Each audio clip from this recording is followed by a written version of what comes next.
the Chicago wrestling scene was so bad. Like, I would go to indie shows, and just the state of wrestling in Chicago was so abysmal. I mean, there would be guys like firefighter Jim, who's so grossly out of weight, there's no way he's even a fireman, you know, and it just, like, indie shows are so bad. It was like we got the mentality that like what we were doing was better, and you know, it was like really low rent, like bad public access stuff. Just a bunch of kids goofing around in the backyard and stuff like that, you know, but somehow we got a ring and we ran a show. When I would go to these indie shows and stuff like that, I could not control myself, and I would make fun of everything I saw and yell at the top of my lungs and stuff like that. Pretty much everybody in the Chicago wrestling scene hated me. And Danny and Ace, you know, they took me in. Ace likes to now say that he saw potential in me, but I just think they wanted to beat the shit out of me. Friday or Saturday morning at the school, you take the ring down. The school is on Irving Park Road, which is a one-lane highway. You'd have the truck parked on the street. You'd have to unload the ring, put it in the truck, drive the truck, you know, 4 or 5 hours to like Upper Wisconsin, unload the truck, haul the ring up 3 flights of stairs, set the ring up, you know, wrestle if you were lucky, take the ring down, 3 flights of stairs again, put it back in the truck, drive it back, and then have to set it up usually that night again. So they were like meeting in Cabana when he joined up a couple months later, wound up doing like 36-hour days. I remember one particular show, him going, Punk, you're gonna work twice. You're gonna do, you know, the Punk thing, you're gonna work Adam Pearce, and then you're gonna do the Goonsquad thing. I had tattoos back then too. Like, the people aren't gonna recognize this, and I was like, Randy, what if they? And he's like, they won't notice. No way. They're not gonna pay attention. We came across a camel. There was like all these barnyard animals and like horses, and they were horribly mistreated. And me being, Mr. Conscience at the time, I let all the horses out. And so the horses were galloping around this carnival, like just trying to run people over, and they had to like corral the horses. And we took the camel and we brought it over to the Sheik Adnan, General Adnan from WWF. All right. Adnan's crazy. I was like, Adnan, you gotta get on the camel, ride it out there, you know. And he pretty much just gave me the mic one time. He just said, hey, cut a promo, and I'm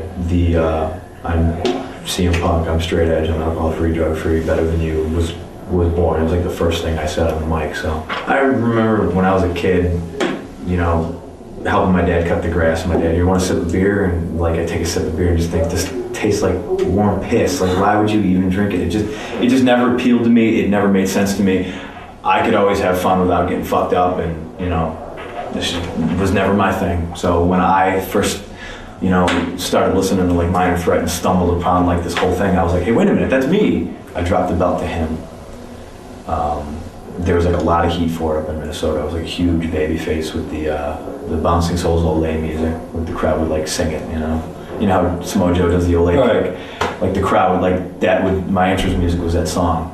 So like, for my comebacks, instead of like just sitting in the chin lock and, you know, getting in the clap and stuff, they would just sing the song. It was really cool. I got brought in like in September, so Cabana was working with IWA before me. And then the same thing, I worked Cabana, and Cabana was like, I'm really gonna put you over, we're gonna have this great match, and you know, he's gonna love you, and blah, blah, blah. And I guess the rest is just history. Ian said the same thing to me. Wow, you're a good worker.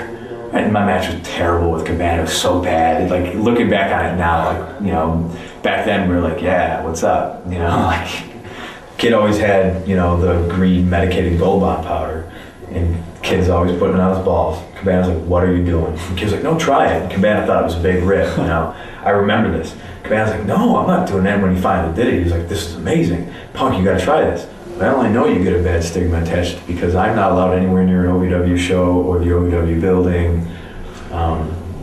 But that's no skin off my nose, you know. Ian got pro wrestling thrown out of armories in Kentucky, which cost Jim Cornette a lot of money, because Cornette ran a series of shows. You know, he had probably a different town with an armory in it, you know, every week. And that cost him money, because, you know, pro wrestling? Well, we had those IWA guys in here, and they scratched up the floor, and they're still blood on the basketball hoop, and we're missing light tubes, and Ian grabs the mic and says, hey everybody, I don't know if you know this, but Punk's moving to Philadelphia, and he's going to be starting up the Ring of Honor training school. And Ian in the ring was basically like, so he's not going to be around a whole lot. And I was like, well, thanks, Ian. And I think just we both have such an enormous love for the sport, and it's just on our minds constant. It's like pro wrestling, and that's all we ever wanted to do, and that's all we do. I'm always doing the paying respects to people and stuff like that on my wrist tape. That's what the cool kids do, is write stuff on the wrist tape. And I remember I was about to chug to the ring, and Ian runs in and goes, Punkster, how long are you guys going? It's already like midnight. Ian, I swear, it's not gonna be longer than 20 minutes. It went 55. I remember standing in the ring and looking up at the belt, which was like attached to a rafter, which was probably about to fall over because it was in an old barn, and just going, man, this is like, it was just like magical, And I've never really wanted to wrestle in Madison Square Garden. I've never, stuff like that. But like that night, it was just like everything came together. And I think a lot of matches happen better when it's called the ring, because you get to react to what's happening. You're not following any kind of a script, and it's more emotional. Like when you work like vets, they don't know who the hell you are, and they're looking at you like, half the time they're like, I just want to make it through this match and I don't want to get hurt. And I think Eddie probably had a little bit of that going, and he trusts Ray with his life, but he didn't know me from Adam's house cat, so he was just like, I hate three-way dances, if you could just, help me out there. And I was just like, yeah, okay, girl, I'll help you, So me and Ray actually put together the whole match, and Eddie loved it. I just keep wrestling, and then as the match goes on, it just gets worse and worse and worse, and my head's pounding and pounding. And at the end of the match, when I use the chair as a walker to get out of the ring, it's a total shoot. I could only take baby steps, and it felt like somebody had their foot on my head. Cabana's asking me all kinds of questions. What's your dog's name? What's your birthday? Stupid shit like that. What's my birthday? I don't know your birthday, Cabana. Shut up, And Doc comes in and just goes, well, you fractured your skull. And I just hear Cabana go, what? And I started laughing just because I couldn't believe it. I was miserable. I was still in soaking wet gimmicks because my people, blinds drawn, no TV, phone unplugged, and it was like literally I was like completely shut off from like the outside world. It was just, and that's what really got to me. It was just like I would wake up and I didn't know did not know what day it was. I would look at the clock, and since it was so pitch black, I'd be like 3:21. Well, is it 3:21 in the morning or 3:21 in the afternoon? I had no idea. He's like, hey, how you feeling? Can you work? Yeah, sure, I'll work, whatever. And I came back that weekend. So we drove straight to Philly, got to Philly at like 6 in the morning. I did most of the driving. I'd never been to Philly, and I'm an adventurous person, so I was like, well, cool, let's goof off, let's do something. Prazak and Cabana slept in the car while I walked up and down South Street, like just, shopping and checking stuff out. And every hour or so I'd have to walk back and feed the meter and look in, and they were still sleeping. I'm driving, I fall asleep. Smack into another car. I wake up, I'm like, holy shit, fuck. Cabana wakes up, what happened, bro? What happened? I just hit another car. All right. Well, because I called you Jasmine St. Hooker means you can't work in this company because it's unsafe, but you can have, 200 some odd dicks shoved in you in a matter of 15 minutes, and that's a safe working environment.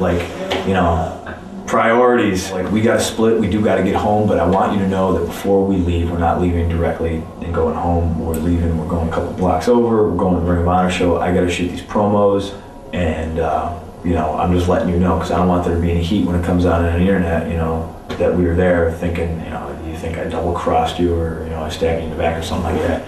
And he was just kind of like, oh, well, just don't, don't tell Jasmine. And I was like, well, I want to, I don't want there to be heat. He's like, well, then I'll handle it. Okay. I said, Brian, we cool. I don't want any heat between me and you. No, I understand. I really see you as a 3PW guy. Okay, well, I see me as a guy who needs to fucking eat 7 times a day and pay for gym membership. So me versus Raven was, and me turning heel and just basically coming out and saying, here's a guy who doesn't belong to Ring of Honor. I belong to Ring of Honor because, why? Well, here's why. Because I'm drug free and blah, blah, blah. And, you know, basically me being the knight in shining armor trying to protect the people from this abysmal guy who's washed up, and the people just going, "Hi, well, fuck you, we like him better anyway," and, you know, me being a big crybaby about it. A lot of people were like, "Dude, you really gonna do that?" And like, I remember coming in the back and a lot of the guys going, dude, was that for real? Or like, you know what, you know? And I just think, and I'm like, really? And I had that weekend off, and I used to be all gung-ho about working every weekend. I worked 2 years straight, every single weekend, normally at least 2 times. But things are different now. I'm older, and I need the rest. So I said, well, I'll tell you what, I'm gonna go and I'm gonna watch your back. And I fully had the intent to start a riot if anybody tried any bullshit with you. I had my hoodie on, I had the hood up, and I sat at the back of the building at a table, and nobody knew I was there. Fans were coming in and looking at some of the merchandise that was on the table, and a fan had the Raven Punk cage match shirt on. And I was sitting with a friend of mine, and he kicks me under the table, and he asks the fan, he goes, "Hey, how's that match?" "Oh man, it was horrible. Oh fuck, Raven hit him with like this plastic thing, and oh, it could have been so much better. It was real disappointing. Like, yeah, like I could tell Punk was really frustrated, and, you know, it wasn't one of Raven's best performances, but man, oh, was it the shits? Oh, was it bad? This, that, blah, blah, blah." Holy shit, dude. Terry looks at me and goes, hey, Punker, what are we gonna do tomorrow night? And I said, well, Mr. Funk, I thought we would wrestle. "Oh, wrestle? Yeah, that's a good idea, you son of a bitch. That's a great idea, yeah. I thought we were gonna play tiddlywinks. What the?" And then he gets all quiet, he sits there, and then he grabs Mikey Whipwreck and goes, "Mikey, who the hell am I even working tomorrow night?" And then like, I'm sitting there and I'm like, all right, but he just asked me, he knows he's working me, but... Okay. So Carino came to me and he's like, "Yeah, I don't have a big entrance." And I was like, "Oh, no, you need one, because I have one that kind of mocks you." And he's like, "Well, what are you doing?" I'm like, "I can't tell, I'm not gonna tell you." And he goes, "Fine, then I'm not going to tell you mine either. You just said you didn't have one." "Well, I do." And then he came up with one, and, you know, and it worked out. So he said he was following in the footsteps of all these great wrestlers who were obviously, every single one of them was a drug addict. And we understand, like, that the role of a heel is, you know, if people are in the crowd, you know, going, "It's boring, it sucks, you know, wrestle." Got you right there, you know, got you right there. And I love that. I told myself I was gonna, like, full-on press for, you know, making wrestling like all I did, you know, and like I had just done TNA like a couple times and nothing was really happening with it, and like I had really nothing else going on, and then like just one day I just asked Rob Feinstein, "Hey, let me like dub tapes for you and pay me, like just give me a job, because I don't ever want my go." When I got laid off, which is one of the happiest days of my life, I swore to myself I will never have a real job ever again. The debuting in Kirken Hall with 3 signs for me, that was cool. I love CW's comment, he's in the ring, and he looks at me and he goes, "Yeah, you've been here 3 minutes, why not?" I've never had a sign. I got lost in Tokyo, because I figured I had 3 days off. The band AFI, who I happen to be friends with, was playing in Japan. So I figured, wow, this is perfect. They're playing in Japan, I'm in Japan, I'm obviously gonna go see them, but I can barely, you know, manage the subways in New York, like hell I was gonna manage the subways in Japan. So I just pretty much got on and went somewhere. I wound up eating all the Good Charlotte sushi, and one of them tried to roll up on me and was like, "Hey, that was ours." And I was like, "What are you gonna do about it?" Because I hate them. I fucking hate them. That far away from the cat stands up and just stares at me and starts making like crazy "I'm gonna attack you" noises. And I'm like, "Oh, easy, cat, you know, just chill out, time out, you know." And I look at something else that I thought was a rock, like stands up. Holy shit, there's another cat. And all of a sudden there's like another cat comes out of the bushes, and then I turn, and cats just started coming out of everywhere. I mean, out of bushes, they were in the fucking trees. WWE was cool because it's like, you know, hey, I got to work in the WWE ring, you know. Finley started putting me over huge. All the agents started putting me over huge. Terry Taylor was still there at the time. John Laurinaitis. Like, it was all in all like a really good, amazing experience, because like, you know, they try to kayfabe like who they like and what you're doing and, you know, blah, blah, blah. But they were all really, really receptive, and they're like, "You got a good look." Jeff Hardy had just gotten fired. you know, Vince McMahon was like, hey, he's got hair like Jeff Hardy. We could put him on Raw on Monday. Nobody know the difference. You know, and it was just a really cool experience. Not doing like this this vignette spot with Brock Lesnar where I'm kind of just standing there in my Misfits hoodie and he walks by and I go, hey, congratulations, champ. You know, like shake his hand. But because of that, Arn Anderson came up to me and said, I really want to thank you, you know, because everyone else won't get in the ring with him, you know. And so then for 2 hours I became Arn's tackling dummy, which was just like wrestling Terry Funk. It was an honor, you know. I think the X division is something that helped put TNA on the map. I have no real heat with Vince Russo except for the fact that he strapped David Arquette and like, you know, all like these pro wrestling things, which I think are blasphemy.